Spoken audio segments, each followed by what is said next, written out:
Bapak Ibu sekalian, hari ini seperti yang kami janjikan untuk melanjutkan, kita akan membahas peristiwa Isra dan Mi'raj.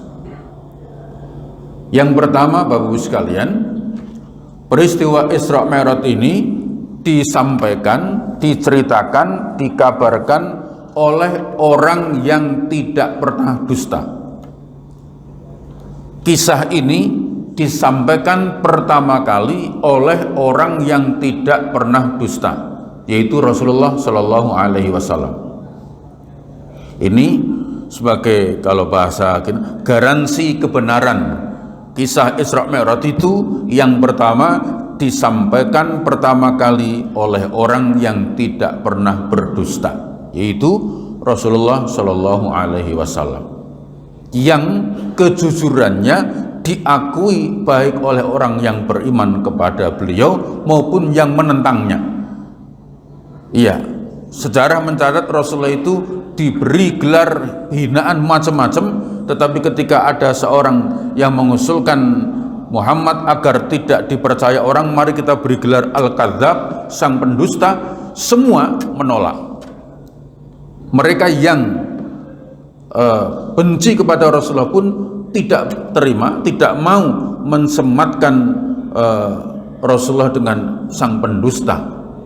Iya, kampanye hitam kalau bahasa orang sekarang itu, dengan segala macam digelarkan kepada Rasulullah. Tapi ketika ada usulan agar kemudian orang nggak percaya, nggak dapat dukungan, kira-kira begitu, beri aja gelar sang pendusta. Semua orang nggak terima, termasuk yang membencinya. Kenapa? Karena mereka tidak bisa mendapati itu dalam sejarah hidup Rasulullah Shallallahu Alaihi Wasallam. Nah, Bapak Ibu, pagi hari setelah peristiwa Isra Mi'raj itu, Rasulullah akan mengkisahkannya di hadapan orang-orang Arab.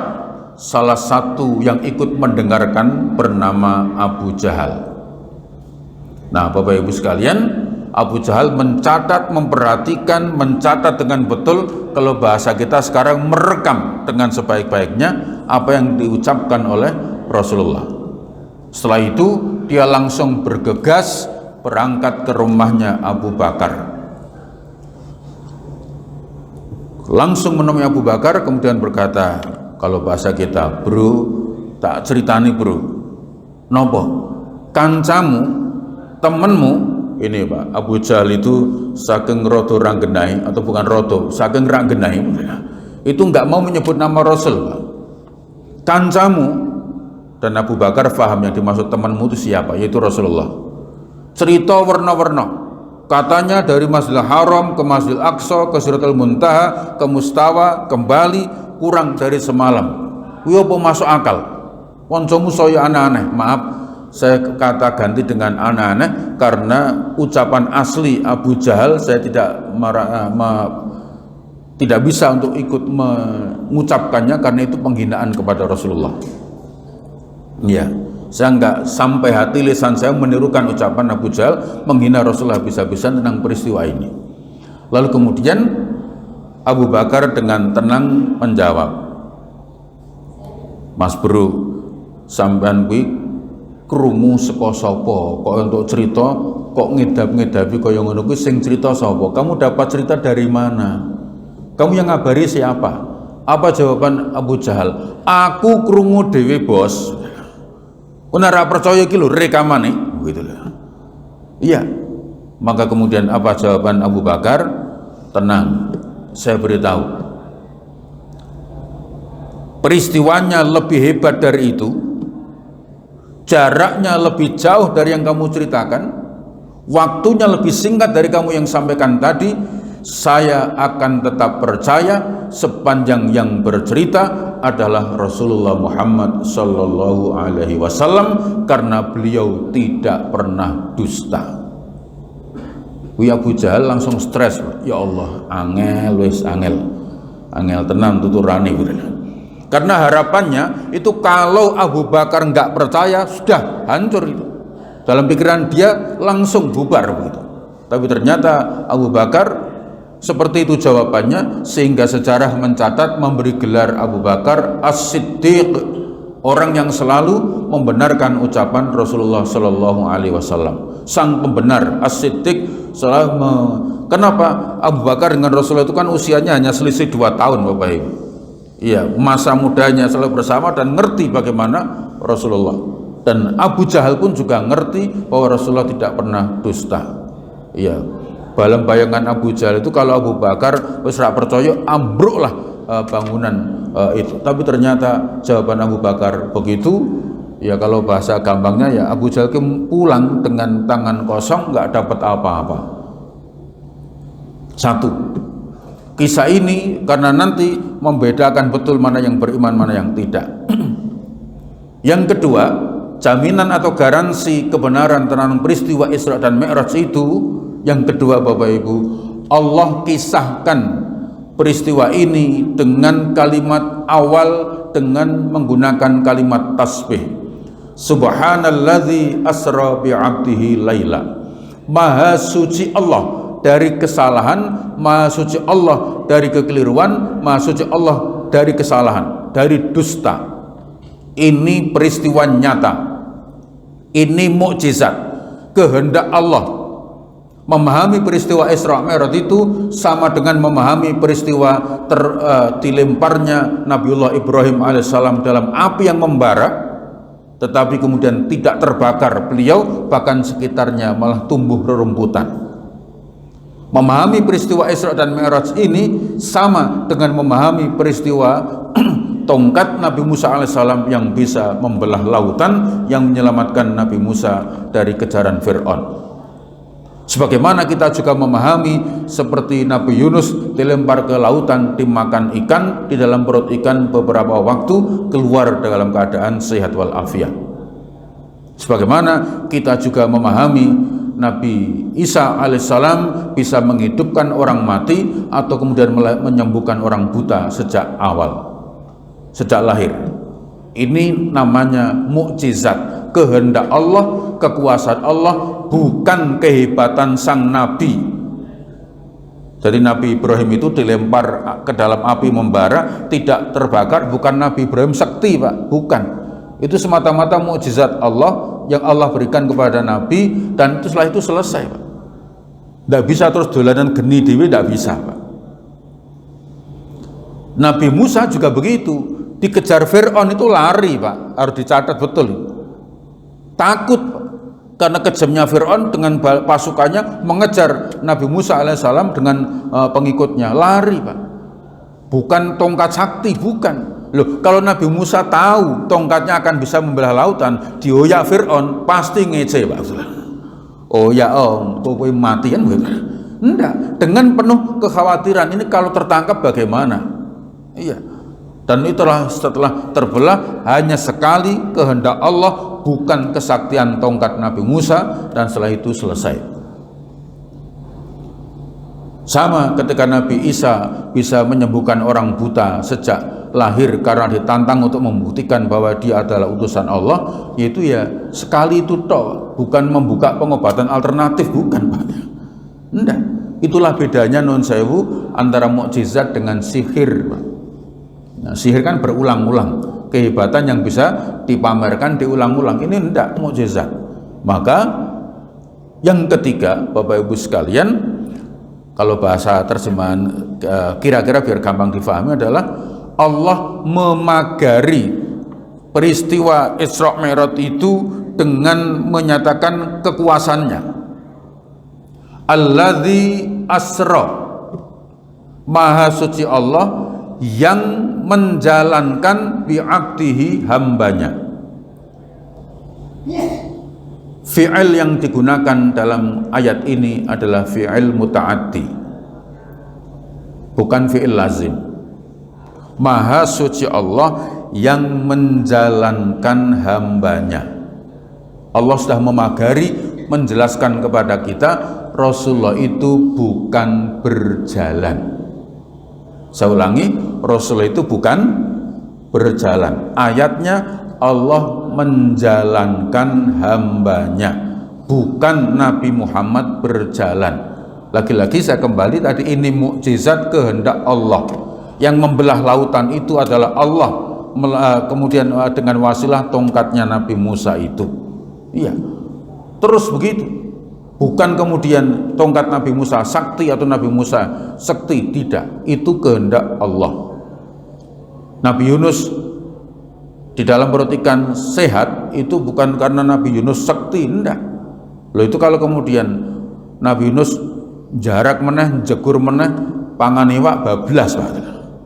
Iya, itu semata-mata untuk menunjukkan kekuasaan Allah.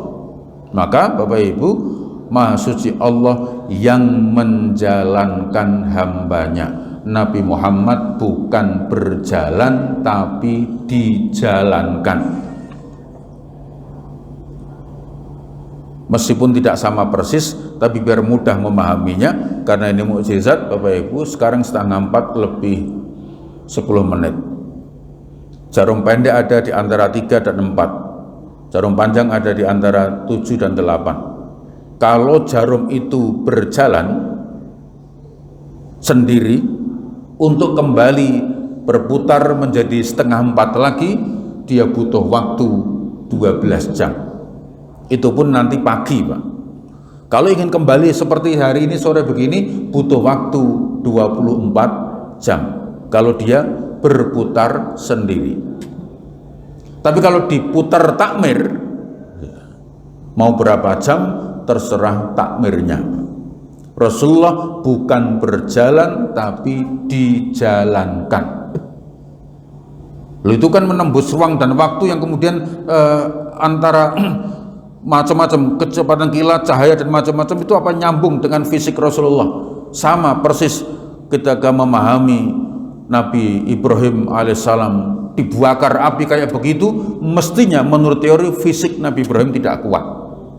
Itulah kenapa Imam Al-Ghazali menyatakan api bukan penyebab terbakarnya sesuatu, sebab ternyata ada sesuatu yang tidak terbakar dengan api. Ya. Maka pinter itu, belajar itu bukan menjadi sebabnya orang menjadi pinter, karena ada juga yang belajar ora pinter-pinter. Iya. Iya.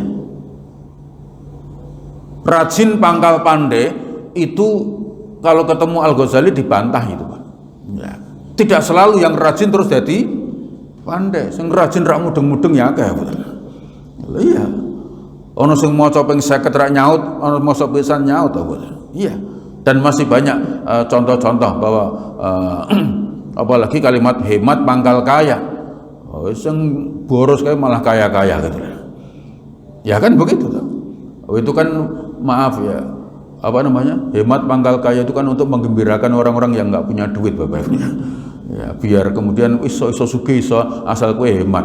Iya, nyatanya justru orang-orang yang kaya itu malah boros, Pak, bukan hemat itu. Maafin hanya yang termasuk untuk memudahkan pemahaman, bukan memperdebatkan apa namanya itu peribahasa ya, namanya peribahasa, Pak ya. Peribahasa.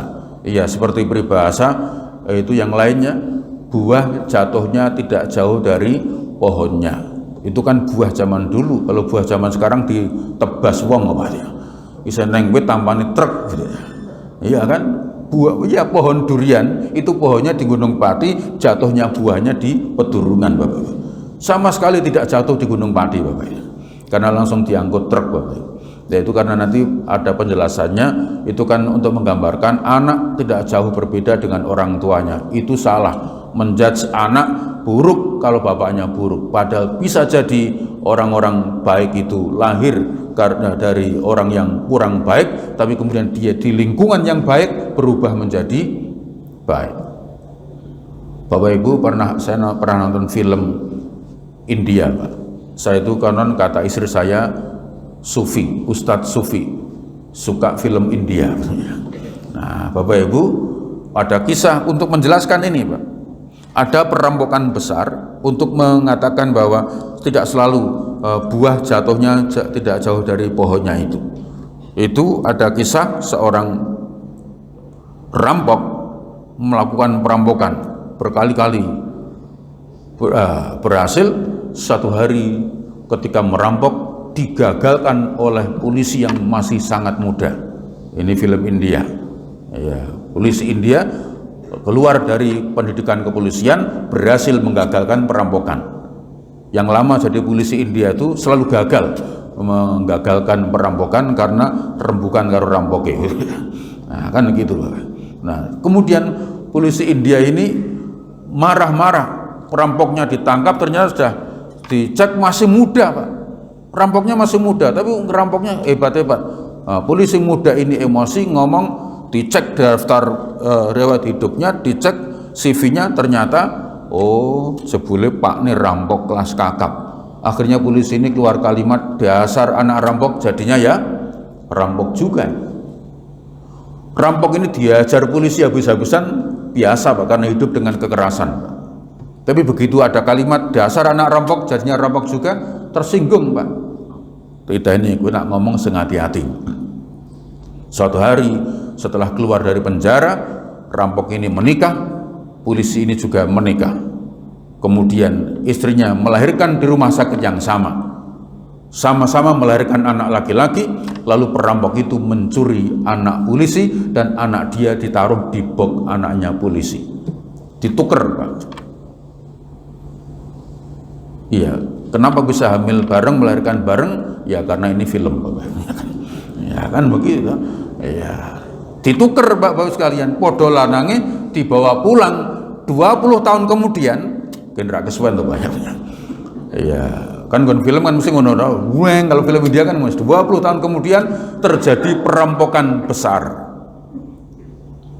Dan kemudian singkat cerita, anak rampok itu dididik oleh polisi menjadi polisi hebat, anak polisi dididik oleh rampok menjadi rampok yang hebat.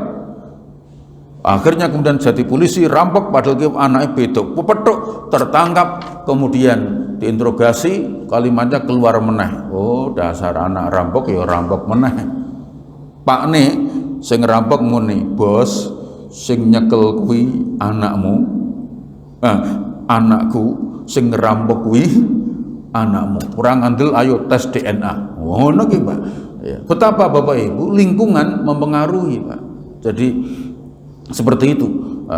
Ini saya lanjut, Bapak Ibu sekalian. Maka kemudian memahami peristiwa Isra dan Mi'raj itu harus kemudian dengan memahami ini adalah mukjizat atas kehendak Allah. Nabi Muhammad itu berjalan Masjidil Haram, Masjidil Aqsa itu kalau berjalan sendiri, apa meneh numpak unta ngeleh, mesti suwi banget, Pak. Tapi Rasulullah bukan berjalan, tapi dijalankan. Berapa waktu yang dibutuhkan terserah Allah yang menjalankan.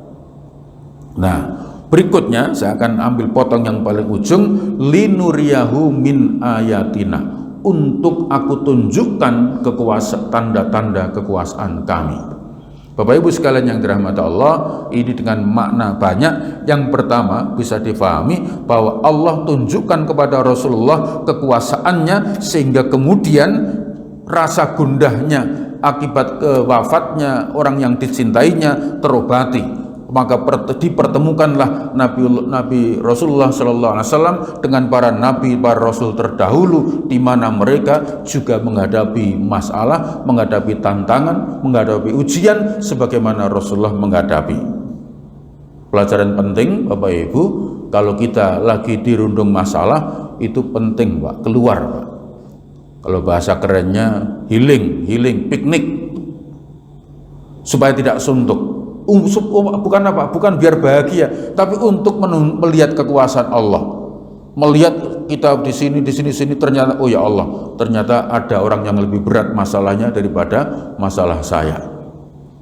Ketika maaf mendapatkan SK mutasi, stres, ya Allah, omah gek dadi lho, kok malah mutasi.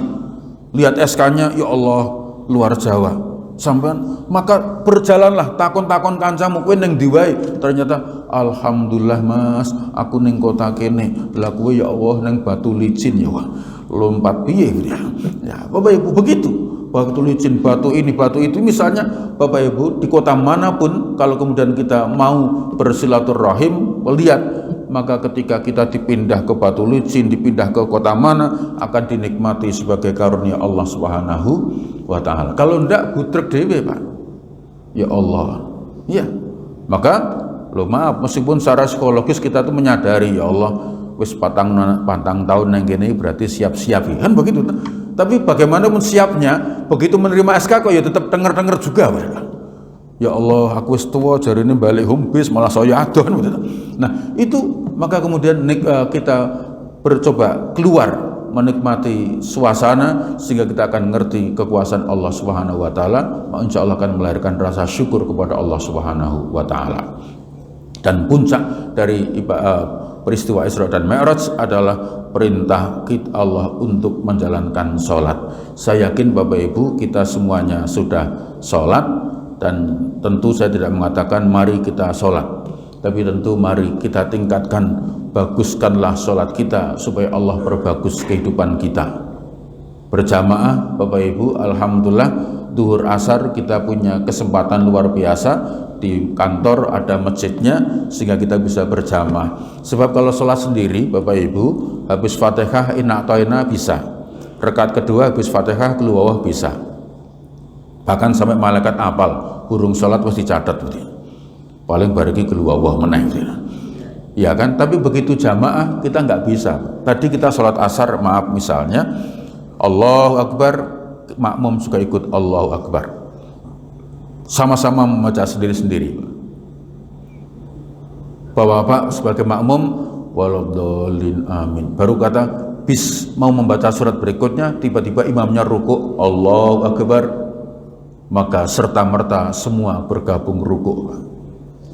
Tidak ada makmum ngayal, Pak, karemu aku urung baro rukuk dewi, ndak, dia pasti bergabung rukuk, Pak, sambil berkata dalam hati, seandainya dia harus berucap iki ketok imamir rada cepet ya, maka nanti saya rakaat kedua mocone Fatihah tak cepetke gen bisa baca kul huwallahu ahad.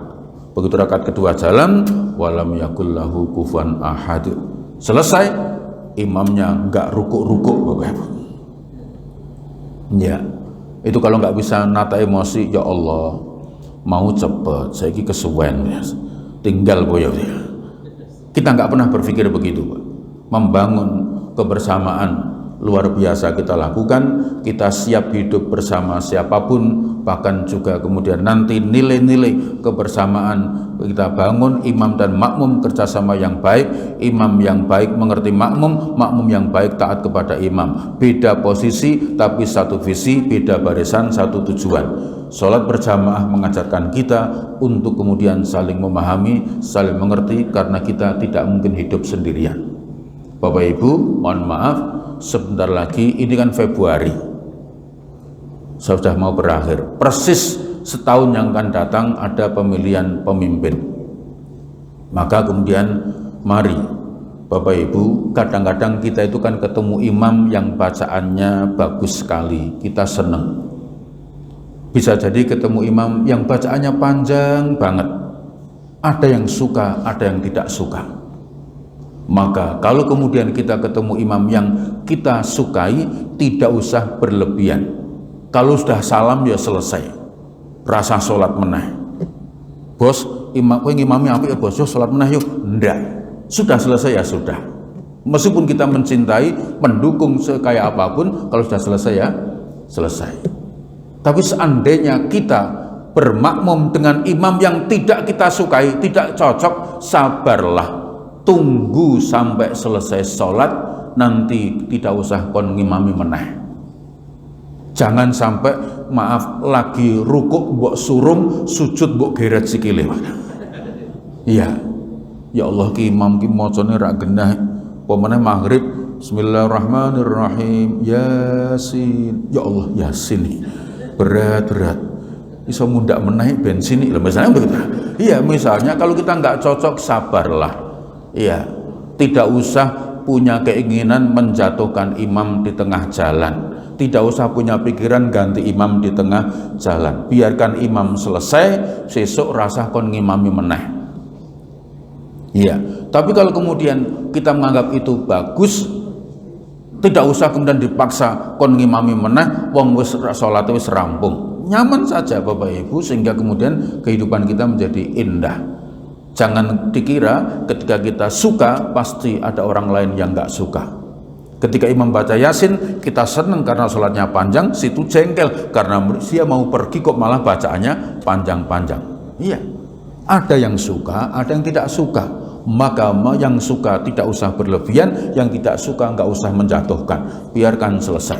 Insya Allah kebaikan yang kita dapatkan. Kalau negeri ini pola pikirnya seperti orang sholat berjamaah, beda barisan satu tujuan, beda posisi satu visi, saling menghormati, saling menghargai, insya Allah akan membawa kebaikan. Innas sholata tanha anil fahsya wal munkar. Sholat mencegah perbuatan keji dan mungkar. Mohon maaf, termasuk di antara kemungkaran itu adalah menghentikan imam di tengah jalan, kecuali imamnya terang-terangan buang angin, buanter sampai belakang dengar semua. Tapi kalau hanya bacaannya kurang bagus, sabarlah. Ya kecuali ngontot tauhid, melanggar undang-undang. Nah, itu kan kemudian itu pun ada mekanisme ganti imam tanpa harus nggeret imamnya. Cukup saling mengerti, insya Allah kebaikan akan kita dapatkan. Saya kira ini Bapak Ibu yang dirahmati Allah, menjelang peristiwa Isra Mi'raj Rasulullah mengalami peristiwa Amul Husni, Allah kemudian berikan kegembiraan dengan peristiwa Isra Mi'raj, dengan mukjizat yang tidak diberikan kepada Nabi Rasul yang manapun. Ini milik Rasulullah Sallallahu Alaihi Wasallam.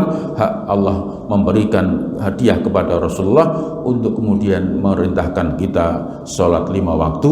Mudah-mudahan kita bisa jaga jamaah kita, karena kemudian tidak setiap, saya ulangi, tidak setiap kantor ada tempat sholat seperti ini. Kita nggak tahu Pak, di tahun keberapa kemudian kita dipindah ke Kalimantan, ke Sulawesi, atau di Nusa Tenggara Timur, atau di mana saja yang mungkin dalam situasi kantornya tidak punya masjid sebesar masjid yang ada di sini. Maka mumpung kesempatan yang baik, kita gunakan dengan sebaik-baiknya. Saya kira ini, terima kasih, mohon maaf. Wassalamualaikum warahmatullahi wabarakatuh.